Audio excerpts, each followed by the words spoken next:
Next, I'm going to show you some accessories that will make your job in the garden that much easier.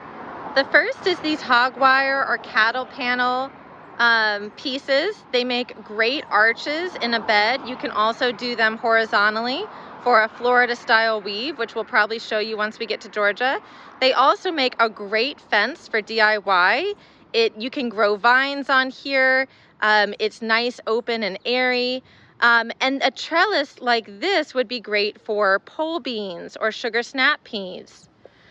Over here, we have an arch, which we got from a local thrift shop. And I think it was maybe about 200 bucks used. This can be great for vining flowers or cucumbers or any other cucurbits. And then I have these tall Titan tomato cages. Now you can find all of these sorts of materials on my favorite products link in my website.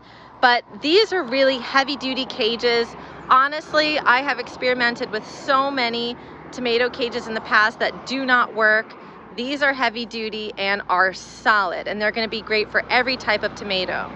They also make them for pepper and eggplant, which are a little bit shorter, but great for shorter plants like these peppers.